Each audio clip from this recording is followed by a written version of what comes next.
Good morning friends, எல்லோரும் எப்படி இருக்கீங்க? நான் ரொம்ப நல்லா இருக்கேன்னு சொல்ல முடியல. எனக்கு மனசு ரொம்ப கஷ்டமாக இருக்குது. எனக்கு ஒரு விஷயம் ரொம்ப பாதிச்சிருக்கு. அது என்னென்னா, நீங்கள் எல்லாருமே தெரிஞ்சிருக்கோம். கொல்கத்தாவில் ஒரு டாக்டரை ஹாஸ்பிட்டல் கேம்பஸ்லேயே வச்சு ரேப் பண்ணி மர்டர் பண்ணியிருக்காங்க. அது எவ்வளோ பெரிய கேவலமான விஷயம்.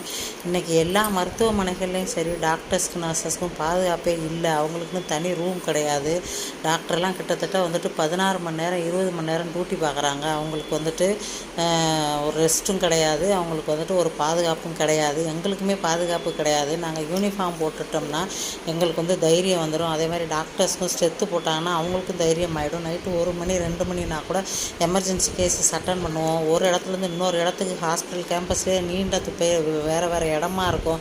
அங்கெல்லாம் கொஞ்சம் பயமாக தான் இருக்கும். அது கூட நாங்கள் தனியாக தான் நடந்து போவோம். ஒரு பிளட்டு வாங்கணுன்னா, ஒரு எமர்ஜென்சி ஆப்ரேஷன் பண்ணணும்னா, இப்போ வார்டில் ஏதாவது கேஸ் சிக்கானா டாக்டருங்க தனியாக தான் போகிறாங்க. அவங்களுக்கு